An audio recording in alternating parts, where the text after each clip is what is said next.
안녕하세요. 케니입니다. 이번 영상에서는 명상에 대해서 다뤄볼까 합니다. 이 내용은 사실 블로그에 모두 다 정리가 된 상태이고, 그 다음에 그 내용에 대해서 저는 생각나는 대로 말을 하게 될 거예요.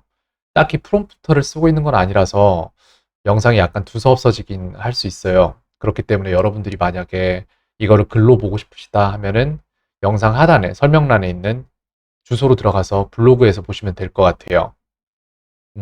내용은 많이 달라질 거예요, 아마도. 왜냐면은 지금 찍는 이 영상은 얼마가 걸릴진 모르겠지만 어쨌건 간에 롱테이크로 그냥 한 방에 가는 거기 때문에 말이 많이 달라질 수 있어요. 그런 점 이해해 주시기 부탁 바랍니다. 자, 그래서 전에 영상을 찍긴 찍었습니다. 명상에 대한 영상을 찍었는데 잘 찍지 못했을 거예요. 왜냐면 제가 기억하기로 그 영상 한 7분 정도가 됐던 걸로 기억을 하는데 그 다음 수업에 대한 이제 준비 시간을 가져야 됐기 때문에 영상을 급하게 찍었어요. 저는 뭐를 급하게 하는 걸 굉장히 싫어하는 사람인데 그때 그렇게 했고 그랬기 때문에 약간 아쉬움이 남아요. 후회라는 게 남는 거죠. 그런 걸 되게 싫어합니다. 세상 모든 것은 가격이 있는데 음, 서두름이라는 것은 절대로 좋은 결과를 가져오지 못한다고 생각을 해요. 그래서 무엇을 하든 간에 저는 충실하고 충분히 하려고 항상 노력을 합니다. 먼 길을 돌아왔죠. 자, 그래서 이제 세상 모든 것의 가격에 대해서 잠깐 얘기를 하고 넘어갈 텐데, 이 부분은 이제 저희가 가격이라고 하면 이제 돈을 생각을 하잖아요. 그것 같은 경우에 이제 교환 가치를 가진 종이일 뿐이죠. 하지만 우리가 진짜로 인생에서 중요한 것들은 따로 있습니다. 우리 건강이라던가 가족이라던가 관계라던가 수면도 그렇고 이런 모든 것들에 가격이 없는 것들이 있어요. 그냥 주어지는 것들. 하지만 사실 이것들이 잃어보시면 아시겠지만 이런 것들이 가장 중요한 거잖아요. 그렇기 때문에 이것 또한 가격이 있어요. 감사하는 마음입니다. 여러분들이 이것에 대해서 감사하는 마음을 갖지 못하면 그런 것들은 여러분들의 삶에서 점점 점점 사라져가요. 예를 들어 여러분들이 잠에 대해서 감사하지 못한다면은 여러분들은 잠을 잃게 되고 돈도 마찬가지예요. 여러분들이 가진 돈에 대해서 여러분들이 얼마를 가지고 있는지 어떻게 들어오고 나가는지에 대해서 이런 감사한 마음들이 없으면은 사라집니다. 건강도 마찬가지죠. 사라집니다. 가족도 마찬가지예요. 관계도 마찬가지고 모든 것들이 사라질 수 있습니다. 그렇기 때문에 감사하는 마음 갖는 게 중요하고 가장 중요한 건 제 가치관에서 세상에서 가장 중요한 건 저에게 시간이에요. 그래서 저는 시간이라는 걸 쓸 때 굉장히 구두쇠처럼 써요. 지금 현재 하고 있는 이 모든 행동들은 초 단위로 기록되고 있어요. 그 모든 것들을 리뷰하는 사람입니다. 다시 한번 봐서 내가 시간을 어떻게 썼고 더 잘 쓰려면 이렇게 했어야겠다. 라는 것들을 다 저는 평가를 해요. 그리고 이제 스트레스에 대한 얘기를 해봐야겠네요. 스트레스를 받아요, 사람들이. 뭔가를 함에 따라서. 근데 여러분들 스트레스에 대한 개념을 다시 한번 잡고 가면 좋을 것 같아요. 스트레스라는 거는 정말 간단한 거예요. 여러분들이 여기 있는데 저기 있고 싶으면은 그게 스트레스예요. 이것은 물질적으로 우리가 어딘가에 존재하고 싶어 하는 그 위치의 문제일 수도 있고, 내지는 저희가 하는 행동과 그리고 우리가 하는 행동에 따른 시간. 그래서 시간이 계속 지체가 되니까 나는 다른 행동을 하고 싶다. 그러면 그게 스트레스로 작용을 하는 거예요. 그렇기 때문에 저 같은 경우에는 스트레스를 많이 받지 않아요. 왜냐하면 저는 어떠한 행동을 할 때 아까도 말씀드렸듯이 충실하게 충분하게 하기 때문에 한 가지 행동만 해요. 제가 지금 이 영상을 찍고 있는 순간에 세상에는 이 영상이랑 저밖에 없어요. 다른 건 존재하지 않습니다. 그렇기 때문에 이 영상에 2시간이 걸리던 3시간이 걸리던 저는 스트레스를 받지 않아요. 그리고 그 이면에는 이 영상의 가치에 대한 확고한 믿음이 있어야겠죠. 저는 그만큼을 믿을 수 있기 때문에 이걸 할 수 있습니다. 자, 다음으로 넘어가서 이제 행동의 본질에 대해서 한번 얘기를 해볼게요. 모든 행동은 두 가지의 역할을 해요. 한 가지 역할은 우리가 일반적으로 알고 있는 결과로 가는 어떠한 이동 수단이 될 수 있겠죠. 그리고 두 번째 역할은 무엇이다? 두 번째 역할은 본질입니다. 저희가 하는 모든 행동에는 본질이 이면에 숨어 있어요. 그래서 예를 들어서 엘리베이터에 두 남자가 타 있다고 가정을 했을 때 이 두 남자가 둘 다 과묵하게 말이 없는 남자일 수 있어요. 하지만 이 두 사람이 한 사람은 말을 아끼는 과묵함이라는 본질을 가졌고 다른 한 사람은 어떤 말을 해야 될지 모르는 그런 상황에 과묵함이라는 본질을 가졌다면 이 두 사람의 본질은 달라요. 그렇기 때문에 당장에 보이는 결과값은 같을 수 있겠지만 이 사람들이 다음에 할 행동, 이런 것들은 달라질 수 있어요. 왜냐하면 제가 하는 행동의 본질이 제 다음 순간에 저에게 투자되는 거예요. 그래서 저는 그렇게 생각합니다. 하루를 사는 제 자신이 한 명이라고 생각하지 않아요. 하루는 24시간이고 1440분이에요. 그렇기 때문에 이것을 저희가 생각을 해봤을 때 제가 지금 이 행동을 하고 있고 그 다음 분을 살아가는 다른 저는 지금 제가 하는 행동의 본질을 투자받은 거예요. 그래서 점점 저는 다른 사람이 돼갑니다. 그래서 여러분들이 결과를 돈 주고 살 수도 있겠죠. 돈은 감사를 표하는 가장 쉬운 방법일 수도 있어요, 사실. 돈을 주고 결과를 살 수도 있어요. 근데 만약에 여러분들이 사고 싶은 게 그 결과가 아니라 그 결과를 누리는 사람이라면 여러분들은 어쩌면은 돈으로 살 수 없는 걸 돈으로 사기 때문에 그걸 따라잡기 위해서 더 많은 돈을 써야 하는 착오에 빠질 수도 있어요. 다음 내용은 이제 내가 나를 평가한다는 것에 대해서 한번 말해볼까 해요. 명상에 대한 얘기가 이렇게 길어질 수밖에 없는 이유는 이 모든 것들을 다 이해하지 않으면은 힘들기 때문에 그래요. 그래서 이 영상을 보면서 힘드시면은 그만 보셔도 돼요. 그 부분에 대해서는 제가 어떻게 할 수 없는 부분입니다. 하지만 조금 더 근본적인 부분들을 알고 싶다면은 좀 더 보시는 것도 괜찮다고 생각을 해요. 내가 나를 평가한다는 건 어떤 것인가? 라는 말씀을 드려보면은 나는 나인 채로 나이기 때문에 내가 나를 평가하는 것은 불가능해요. 다만 내가 나를 평가할 수 있는 기준점은 정해질 수 있겠죠. 그런 것들은 기록에 의해서 정해질 수 있습니다. 내가 어떤 사람이었구나 라는 것들을 기억할 수 있다면 객관적으로 그렇다면은 우리는 참 바뀔 수 있는 여지가 많을 거예요. 하지만 인간이란 존재는 딱히 그렇게 설계된 존재는 아닌 것 같아요. 저는 항상 저이고 저는 항상 저이기 때문에 저는 항상 옳아요. 제가 심지어는 옳지 않다는 판단이 들어도 예를 들어 이제 저보다 훨씬 더 나은 사람을 볼 수 있겠죠. 그런 사람들이 이룬 업적이라던가 그런 사람들의 삶의 궤적이라던가 이런 것들을 볼 수 있겠지만 문제는 뭐냐면 그것이 저와 동떨어져 있다고 생각하면은 그것이 옳을지언정 내가 그쪽으로 가려는 생각은 하지 않잖아요. 왜냐면 나는 나대로 내 삶을 사는 거라고 판단할 거니까. 내가 그 사람이 될 수 있다라는 생각은 하지 않죠. 예를 들어 그렇습니다. 여러분들이 분명히 기억을 해보면 언젠가 속이 안 좋았던 기억이 있을 거예요. 뭔가를 잘못 먹었기 때문일 수도 있는데 여러분들이 딱히 먹는 것들을 일일이 다 기록하지는 않으시잖아요. 그 안에 씨앗 기름이 들어갔는지 아니면 뭐 초지방목 버터가 들어갔는지 내지는 내가 먹은 수박을 내가 씨를 같이 먹었는지 아닌지 뭐 요 정도는 기억할 수 있겠지만 습관이기 때문에 여러분들이 먹는 모든 음식을 기록하진 않아요. 여러분들이 분명 배가 아팠던 기억은 있겠지만 그게 왜 배가 아팠는지에 대한 평가 자체가 불가능해요. 기록하지 않기 때문입니다. 여러분들이 어제와 오늘이 어떻게 다른 사람인지에 대한 평가 자체도 불가능합니다. 여러분들 기록하지 않잖아요. 네. 여러분들이 여러분들을 평가하는 객관적인 오로지 한 가지 객관적인 방법은 뭐냐면은 기록하는 거예요. 그렇다면 여러분들은 가끔가다 이런 생각을 하겠죠. 아, 그때 나보다 지금의 내가 낫구나. 라는 생각을 하는 관점은 어디서 오냐면은 여러분들이 어떤 사진을 보고 과거의 기억을 떠올렸을 때 그때 당시 여러분들의 외모라든지 행동이라든지 이런 것들에 대한 기억의 잔상으로서 유추하는 거지. 여러분들이 여러분들 스스로를 평가하는 건 쉽지 않아요, 절대로. 그런 시점을 갖는다는 것조차도 쉽지 않아요.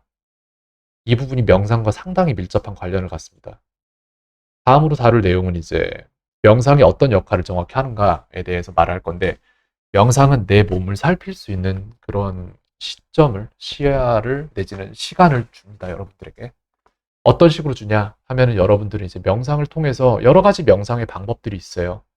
하지만 결과적으로 하고자 하는 것은 하나이지만 이제 방법론적에서 론적으로 이제 다루자면은 명상 중에 어떤 부분이냐면 여러분의 몸을 이제 훑어 내려가는 과정이 있어요. 스캔한다고 하죠. 그런 과정을 통해서 여러분들의 몸을 스캔하게 될 거예요. 그래서 어떤 부분이 불편한지 이 부분도 마찬가지예요. 여러분들이 어떤 부분이 불편한지조차 모르고 살아요. 왜냐면은 여러분들이 이미 그 몸의 상태로 너무 오래 살아버린 나머지 그 불편함이 여러분들에게 편해져 있어요. 그래서 여러분들은 그게 여러분 몸의 디폴트 값이라고 생각하고 살게 돼요. 하지만 여러분도 핸드폰이나 이런 것들을 쓰다 보면은 예전 핸드폰에 이런 게 있었는데 지금은 어떤지 모르겠어요. 칼리브레이션 기능이 있는데 예를 들어 저희가 핸드폰을 여기를 만질 때 진짜 여기를 터치를 하고 있는지 저기를 만질 때 저기를 터치를 하고 있는지 이런 것들을 한번 교정해주는 과정이 있죠. 여러분들은 그 칼리브레이션을 한 번도 안 했을 가능성이 높아요. 만약 명상을 해본 적이 없다면은. 명상은 이런 칼리브레이션 기능을 줍니다. 여러분들에게. 여러분들이 몸을 스캔해 보면은 여러분들이 몰랐지만 사실 불편한 몸의 부분들을 다 알아낼 수 있어요. 그런 식으로 되면은 무언가가 잘못됐구나라는 판단이 서죠. 그리고 그 판단이 서면은 그것을 불편함으로 인지하기 시작하고 그걸 고치고자 하는 동기를 부여합니다. 사람은 그런 식으로 변할 수 있습니다. 여러분들이 불편함을 만들어 내셔야 돼요. 변하기 위해서는.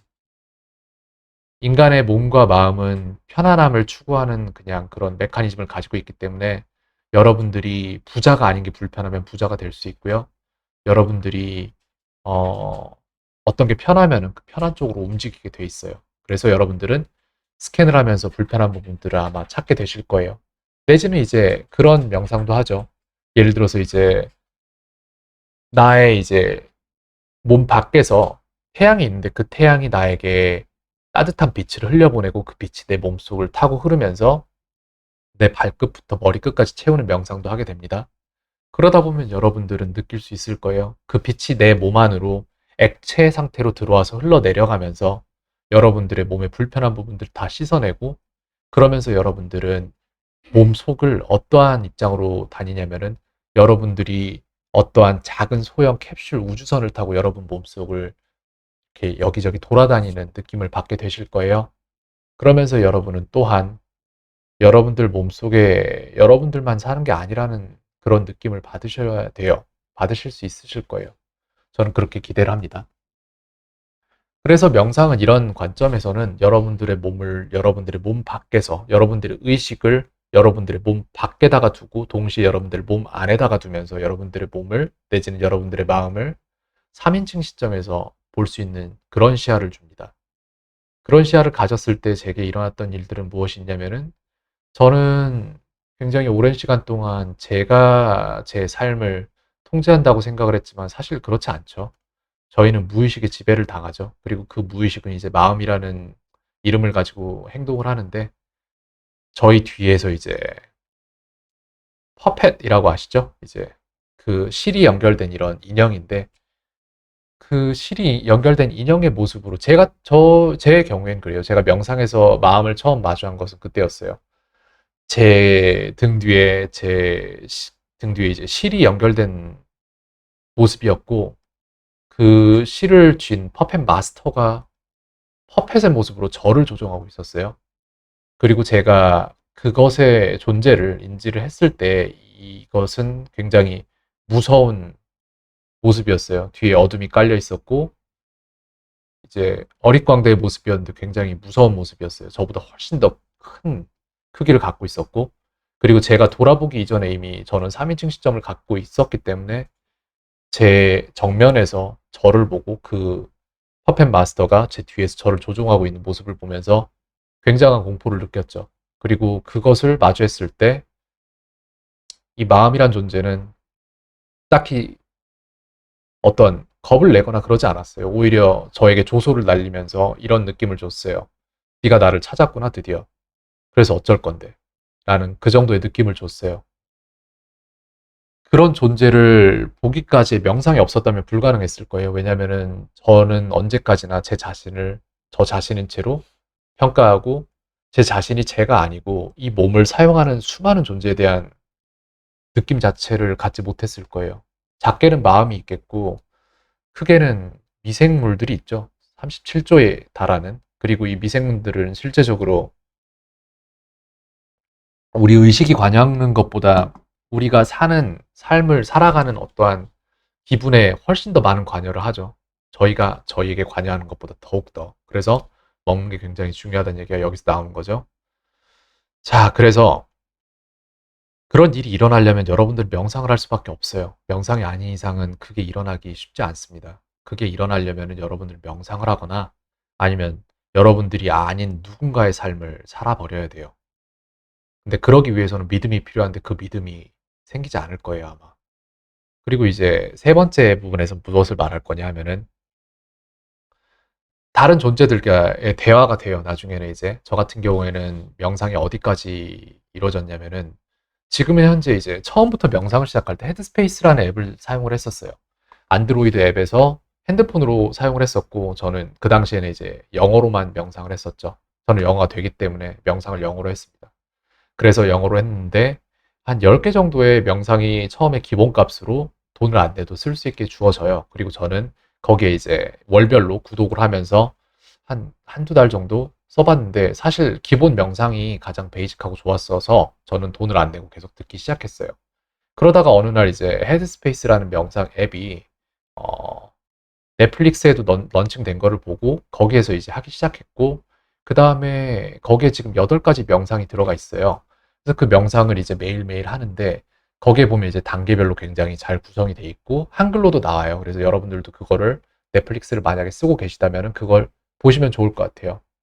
그래서 이제 마지막에는 이제 가끔가다 그날그날 명상의 음, 테마가 달라요. 이제 오늘 같은 경우에는 7번째 화에 대한 명상을 했었는데 그건 제가 어제 약간 화가 난 일이 있어서 거기에 대한 것들을 조금 이제 완화시켜 주고자 화에 대한 명상을 한 부분이 있고요. 그 다음에 이제 평소에는 이제 8번째 명상인 명상에 처음 입문하시게 되면은 호흡 명상을 하게 되세요. 그래서 코로 들이쉬고 입으로 내쉬는 명상을 하시면서 그거를 인식하는 거예요. 그래서 우리가 숨을 쉰다는 거에만 인식을 하면서 다른 것들에 대한 신경을 약간 차단하는 역할을 해줍니다. 굉장히 도움이 많이 되죠. 근데 나중에는 이제 숨조차 인식을 안 하고 그냥 마음을 가만히 하고 싶은 걸 하게 내비둬요. 그래도 이 마음이란 존재가 굉장히 막 많이 날뛰거나 이렇게 변하지 않아요. 이미 명상이 끝에 다다랐기 때문에. 저 같은 경우에는 마음이라는 단계가 나중에는 형상을 갖기 시작했어요. 처음에는 갈색 이런 동글동글한 점을 가진 점박이 강아지의 모습으로서 형상을 가졌고 이 강아지는 가끔 이제 제가 보고자 하는 것이 아닌 생산적인 것이 아닌 저를 이제 디스트랙트 하기 위한 약간 다른 곳에 주의를 돌리기 위한 그러한 역할을 많이 해요. 그래서 제가 다른 생각을 하고 있을 때 이 강아지는 제 뒤에서 영사기를 돌리면서 그걸 보여주고 있어요. 그 이전에 제가 봤던 퍼펫 마스터와 비슷한 모습이긴 하지만 이미 굉장히 작아졌죠. 제 허락 하에서 이런저런 행동들을 하기 시작했고 그리고 또 다른 강아지가 한 마리가 있어요. 이 강아지는 언젠가 갑자기 등장한 강아지로 짱구에 나오는 흰둥이의 모습과 똑같아요. 그 흰둥이에요, 그냥. 근데 이 강아지는 되게 이런저런 것들을 진취적으로 하고자 해요. 그래서 이 강아지는 막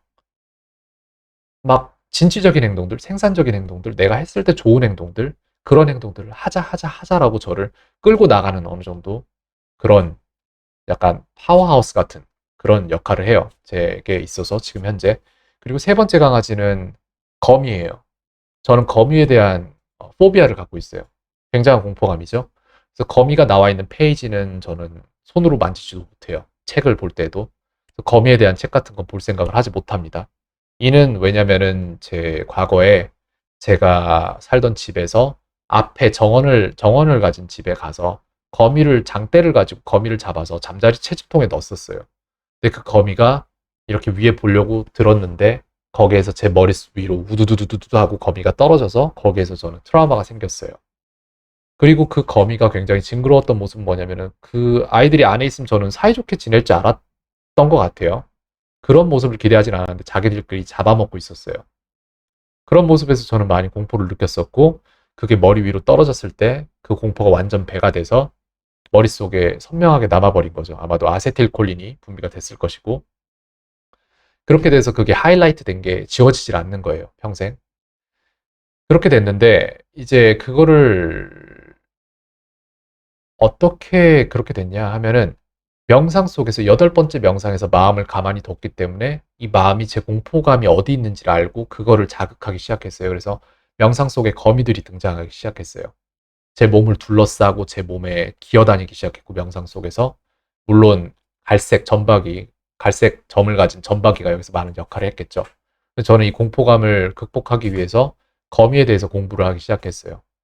그래서 그 거미가 제가 알기로는 호랑거미라고 생각을 했었는데 그게 사실 무당거미였더라고요. 호랑거미는 서로 잡아먹질 않는데요.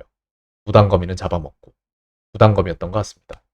그리고 이제 타란툴라라는 굉장히 큰 거미종이 있죠. 그 거미종이 사실 저는 그 거미에 대한 공포감도 갖고 있었는데 얘가 사실 알레르기 반응을 유발하는 독을 가지고 있지만 사실 그게 독은 아니라고 하더라고요. 그래서 알레르기를 가진 사람을 죽일 수는 있지만 타란툴라라는 거미 자체는 독을 가진 거미는 아니다. 라는 그런 지식적인 부분을 채우다 보니까 거미에 대한 공포가 완화됐어요. 그러면서 제 명상 속에서 저를 공격하던 거미들이 점점 이제 제 배경화면으로 그냥 거미는 그 자리에 있대 저를 공격하진 않았어요. 그런 거미로 사라지기 시작했고 나중에는 이 거미라는 존재가 강아지가 이제 형상화 됐듯이 다른 존재로 형상화가 되는데 돈스타브라는 게임에 보면은 거기에 웨버라는 거미의 SD 캐릭터가 있어요. 그 SD 캐릭터도 제 안에 존재하게 됐어요. 이 존재는 딱히 어떠한 행동을 하진 않아요. 그냥 조용히 자리에 있습니다. 딱히 지금은 이제 여덟 번째 명상을 할 때 그 강아지 두 마리와 웨버는 존재하지 않아요. 그냥 저는 가만히 조용한 풀밭에 앉아 있을 뿐이고 제 마음은 여기저기 마음대로 돌아다닐 수 있지만 딱히 멀리 가진 않아요. 그냥 그렇게 행복해 해요. 네, 그런 과정을 겪었습니다. 그리고 이제 이런 명상을 하게 된 시점과 어떻게 제가 어떤 과정을 겪었는지에 대한 얘기들을 조금 남겨보고 싶어요. 남겨보자면은 이제 계속 이제 쭉 뒤로 돌아가서 2019년도 6월 8일로 들어갑니다. 저는 그때부터 기록을 하기 시작했어요. 기록을 해야겠다라는 생각을 한 것은 무엇이냐면은 제 삶을 바꾸기 위해서는 제 행동, 즉 제 습관이 바뀌어야겠다라는 생각이 들었고 그런 습관들을 만들어 가려면 기록하는 게 중요하다라고 판단을 했습니다. 그래서 블렛 저널이라는 이만한 저널을 사서 거기에다 이제 하루하루를 기록하기 시작했어요. 어떤 느낌들이라든지 내 루틴들이라든지 이런 것들을. 그러다 보니까 루틴을 해야 되는데 더 좋은 루틴이 있으면 좋겠잖아요.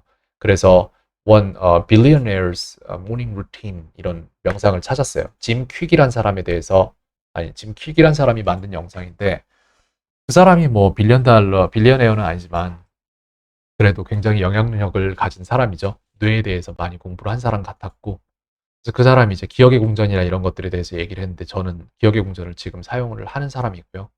그리고 뭐 그때부터 기록을 시작했습니다. 어쨌건 간에. 이제 루틴에서 얘기하는 것들을 보면은 제가 그 루틴을 정확히 기억하고 있을지는 모르겠어요. 하지만 저는 거기에서 많은 것들을 차용을 했고 거기에 의해서 살아온 지 시간이 꽤 흘렀어요. 제가 시작한 루틴들에 대해서 말씀을 드리자면은 새벽 5시에 일어납니다, 일단. 그 다음에 새벽 5시에 일어나서 물을 마셔요. 밤중에 물이 부족했으니까. 그리고 다음에 하는 행동은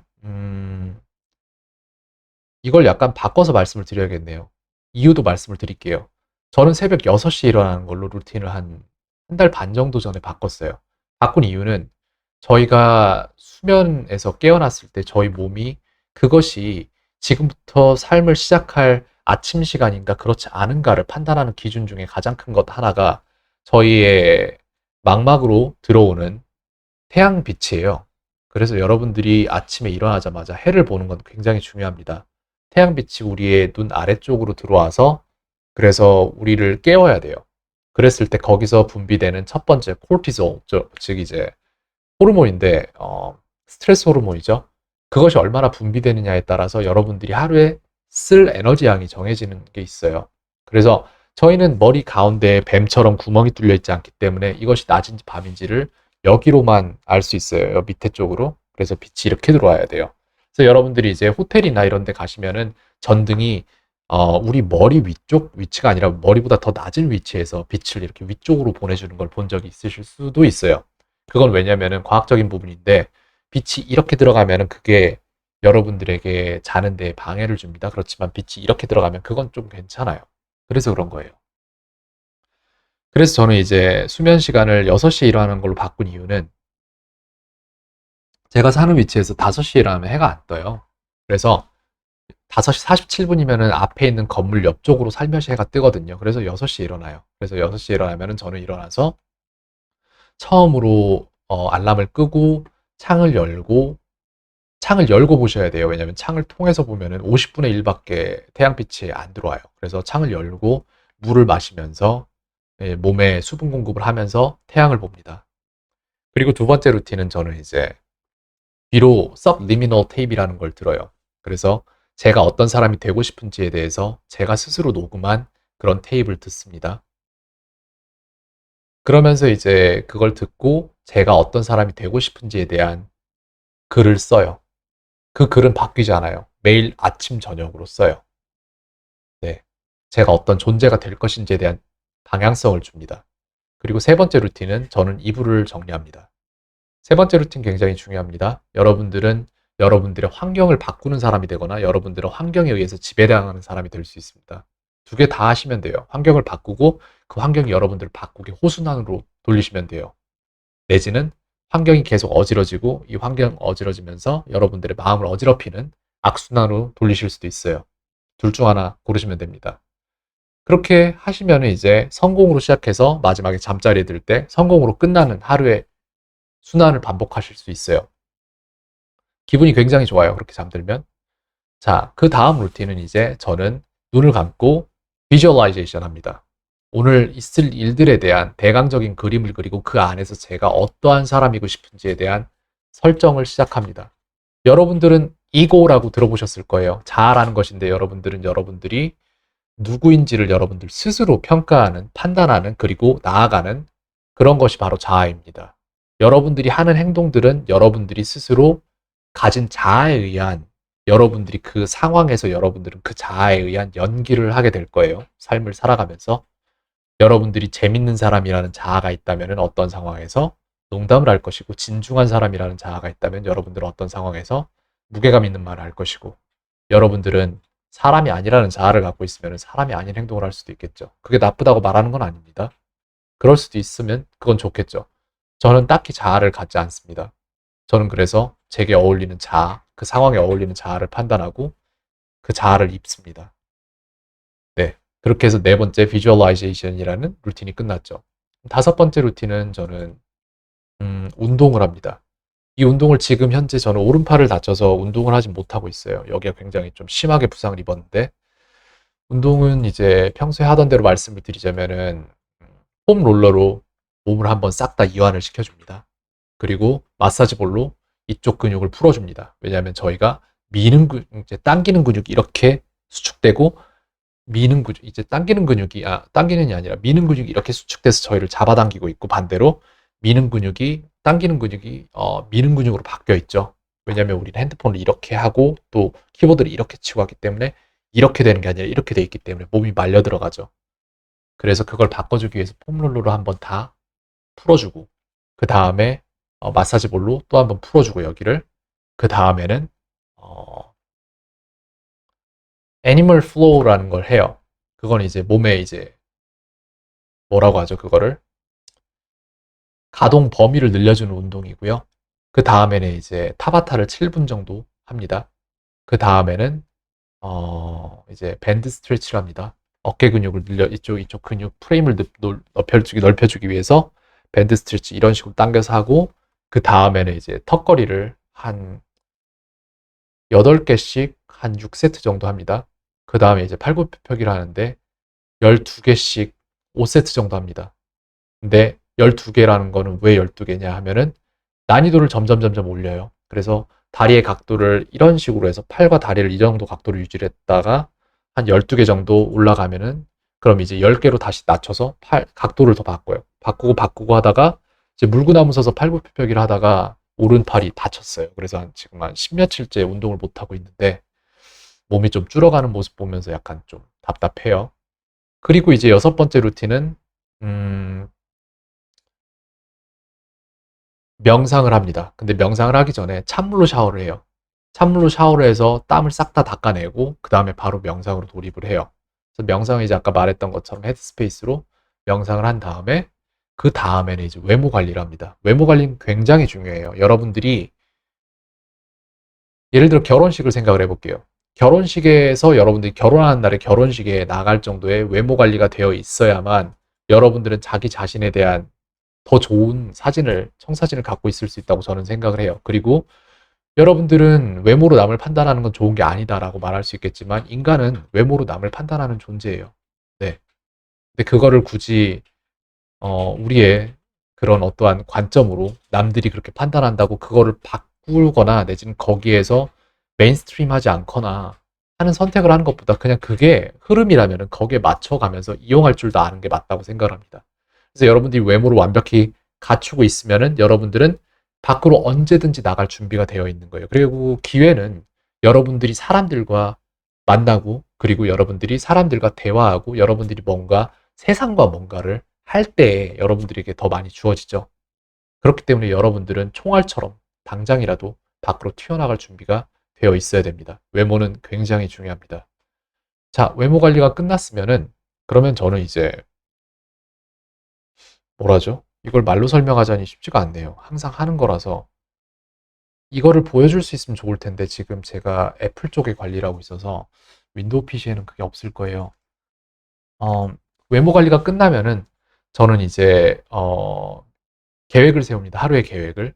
하루의 계획을 세우는데 이 부분을 저는 요즘에는 별로 크게 중점을 두고 있진 않아요. 왜냐면은 제가 나아갈 방향 이제 예를 들어 여러분들이 게임을 한다고 치면은 메인 퀘스트가 있겠죠. 나아갈 방향, 굵직한 메인 퀘스트가 있고 거기에 사이드 퀘스트들이 붙을 텐데 저는 사이드 퀘스트에 대한 부분들은 건들 필요가 거의 없어요. 왜냐면은 모든 것들이 다 완벽하게 되어 있기 때문에 청소 같은 것도 마찬가지고 그렇기 때문에 상관이 없어요. 근데 메인스트림에 의해서 해야 될 것들은 저는 이제 제가 더 훌륭한 사람이 되는 것에 대한 시간에 아낌없이 사용을 하고 그 다음에 제가 글을 쓰거나 제가 무언가에 대한 생각을 기록하거나 이런 것들에 대한 시간은 아낌없이 써요. 그래서 그 부분에 대한 믿음을 갖고 있기 때문에 저는 그 부분을 딱히 언제 하겠다라는 계획을 갖고 하진 않아요.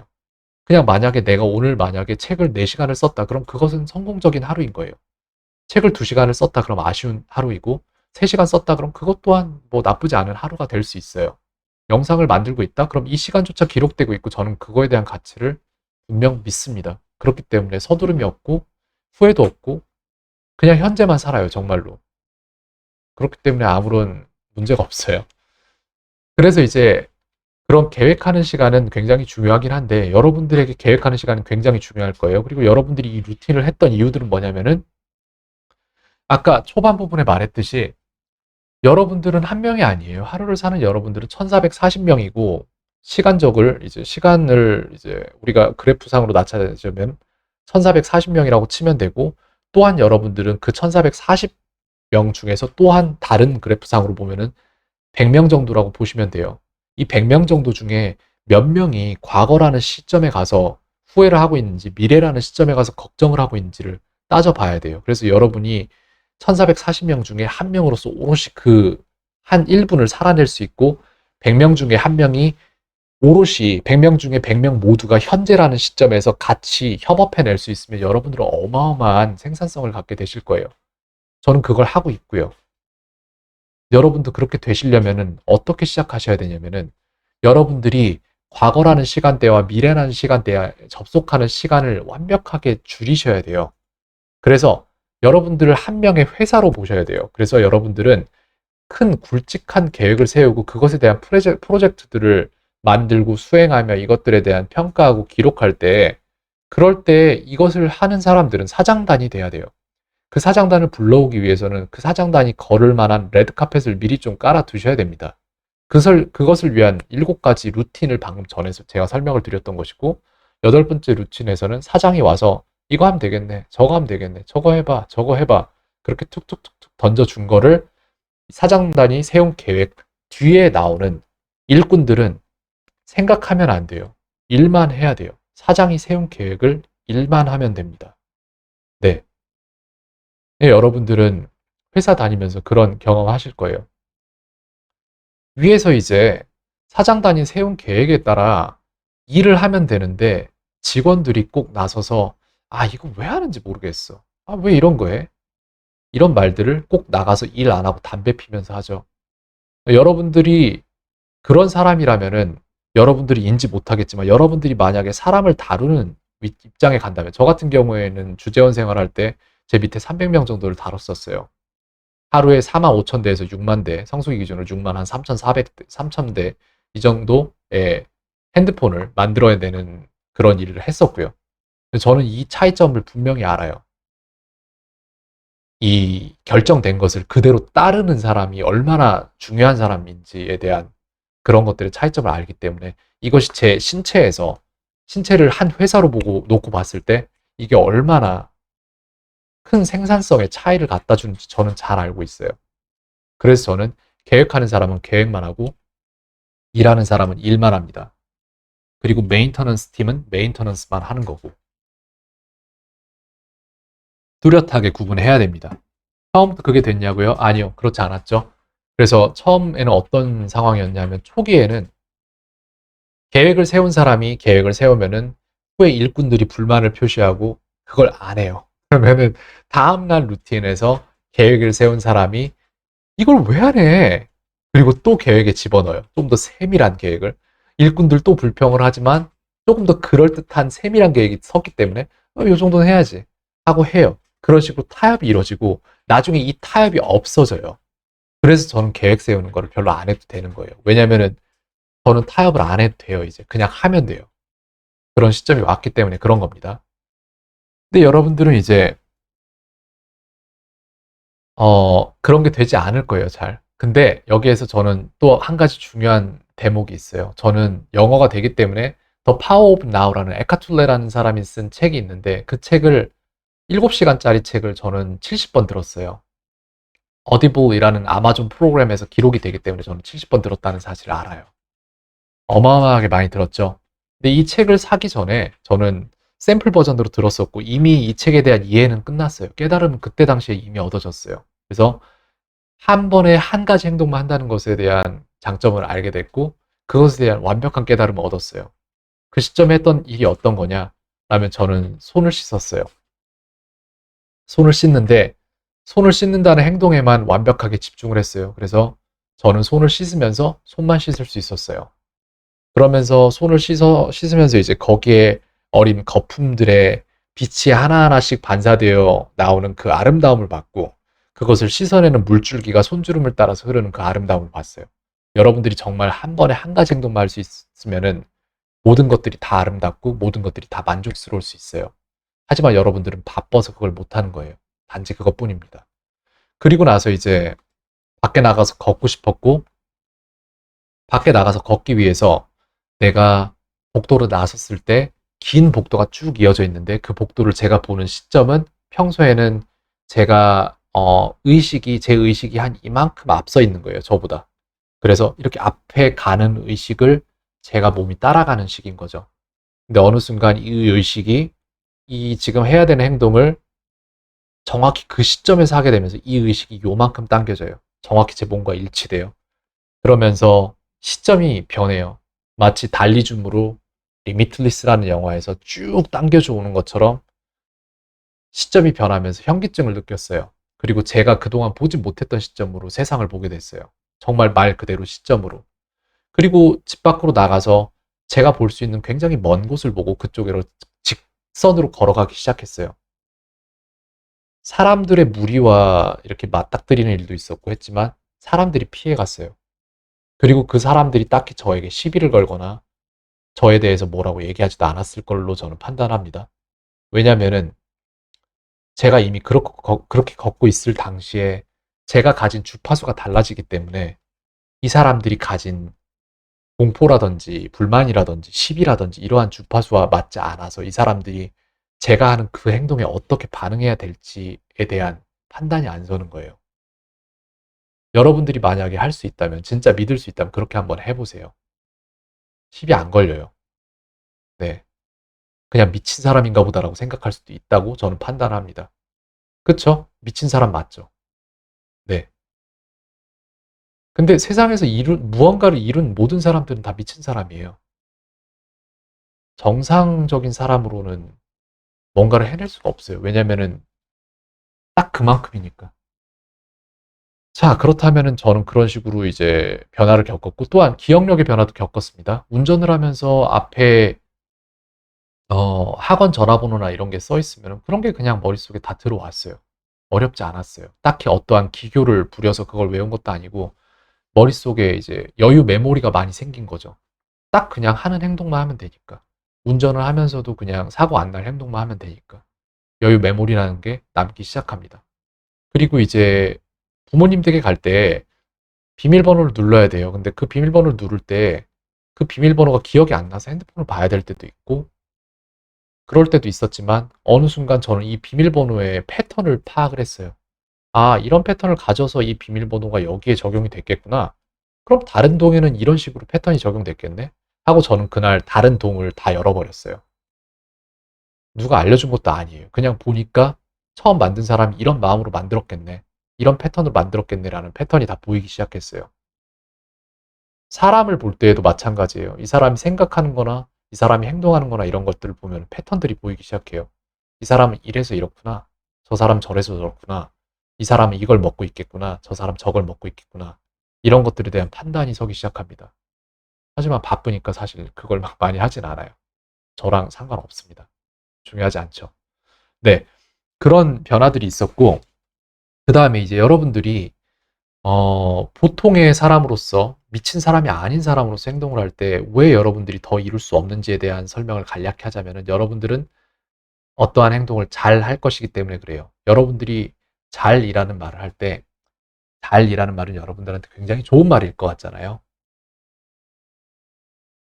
하지만 잘이라는 말의 본질을 우리가 생각을 해볼 때 잘이라는 것은 여러분들의 무의식이 RAS라는 걸 갖고 있어요. 그래서 Reticular AS가 뭐죠? 모르겠네요. 정확히 기억나지 않습니다. 지금 현재는. 이거 같은 경우에 멜 로빈스라는 박사가 말한 부분으로서 우리 뇌가 어떤 사물 내지는 환경 같은 거를 쭉 둘러보고 그 다음에 우리가 관심을 가질 만한 것들만 뽑아서 우리에게 보여주는, 우리 의식에게 보여주는 그것을 RAS라고 불러요. 근데 이 RAS라는 것은 여러분들의 무의식이 여러분들에게 주는 것으로 사실상 같은 이 자리에 사람을 100명을 앉히면 아마 글쎄요. 1000개 정도의 선택지가 나올 수 있어요. 제가 볼 때는. 근데 여러분들을 이 자리에다가 똑같은 평행우주에다가 여러분들을 복사를 해서 붙여넣기 한 다음에 이 자리에다 앉히면은 여러분들은 분명히 한 5개에서 10개 내지는 10개에서 3개 정도의 선택지들을 만들어낼 거예요. 이거 할까 저거 할까 이런 정도. 하지만 사실 여러분들은 그만큼의 선택지밖에 못 만들어내겠지만 여러분들이 아닌 누군가는 다른 사람들은 더 많은 선택지들을 만들어낼 수 있어요. 이 선택지는 여러분들의 자아에 의해서 제한이 됩니다. 그렇기 때문에 저는 자아를 갖지 않으려고 하는 사람이고요. 그렇기 때문에 여러분들이 잘이라는 행동을 분석을 해보면 여러분들은 무의식이 여러분들에게 던져주는 3개 내지는 5개 내지는 10개 정도의 이르는 선택지 중에 제일 좋다라는 라고 판단되는 행동을 하고 나서 아, 나 잘했어 라고 말하는 게 잘이에요. 그래서 여러분들은 잘하면 안 돼요. 여러분들은 잘하면 안 되고 여러분들은 여러분들이 되고 싶은 살고 싶은 삶을 살고 있는 사람이 하는 행동을 해야 돼요. 여러분들이 판단하기에 그 사람은 미친 사람일 수 있어요. 하지만 그 사람이 그렇게 살고 있고 그 사람이 가진 것을 여러분들도 갖고 싶다면 여러분들은 미친 사람이 되면 됩니다. 잘하려고 하지 마세요. 여러분들은 또한 열심히 하려고 할 수도 있습니다. 하지만 전 무엇도 열심히 하지 않아요. 열심히라는 것은 내가 감당할 수 있을 만큼을 벗어난 오버클럭을 시키는 상태를 열심히라고 하는 겁니다. 그리고 열심히라는 것의 본질은 여러분들이 내일 써야 할 에너지를 내지는 다음 시간에 써야 할 에너지를 미리 끌어다 씀을 뜻하는 것입니다. 회사나 기업체 등등에서는 여러분들한테 열심히 할 것을 강조해요. 왜냐면은 여러분들이 열심히 일을 한 만큼 거기에 들어가는 메인터넌스는 또 이제 여러분들은 관리를 해야 될 거예요. 여러분 몸과 마음을. 하지만 거기에 들어가는 비용을 여러분들 회사나 기업체에서는 지불할 필요가 없습니다. 그런 이유에서 여러분들은 항상 회사에서 하는 일들을 열심히 하게 되고 여러분들이 집에 와서 하는 행동들은 열심히 한 것에 대한 보상을 단 것과 자극적이고 좀 더 굉장히 글쎄요 자극적인 즐거움으로 채우죠. pleasure이라는 것으로 채우는데 그랬을 때 여러분들은 그 플레저에 대한 감당을 할 수가 없어요. 그래서 여러분들은 플레저에 대한 거를 어떻게 푸냐? 그래서 여러분들은 다음날 일하러 가기 전까지 멍하게 정말 생산적인 행동은 단 한 가지도 못 합니다. 왜? 여러분들의 회사는 그걸 신경 쓰지 않기 때문이에요. 그래서 여러분들은 회사를 퇴근을 하면서 여러분들의 일이 끝났다고 생각하지만 여러분들은 사실 출근하기 이전 7시부터 출근을 준비를 하셨고 출근한 이후 7시 이후부터 집에 도착해서부터 자기 직전까지 여러분들이 일터에서 받은 스트레스를 관리하느라 사용을 하게 됩니다. 여러분들은 9시부터 5시까지 일하지 않아요. 여러분들은 9시부터 6시까지 일하지 않아요. 여러분들은 7시부터 12시 내지는 새벽 3시까지 일해요. 그런 이유에서 저는 직장을 다니질 않아요. 제가 하고 싶은 일을 합니다. 그래서 여러분들은 잘 하지도 열심히 하지도 말아야 한다고 저는 생각을 하고 있어요. 그래서 저는 제가 열심히 해서 무언가를 성취하고 싶진 않아요. 그냥 제가 평온한 마음, 평상의 상태에서 한 만큼 얻고 싶은 사람이에요. 그래서 저는 내일 쓸 에너지를 제가 끌어다 쓰진 않아요. 절대로.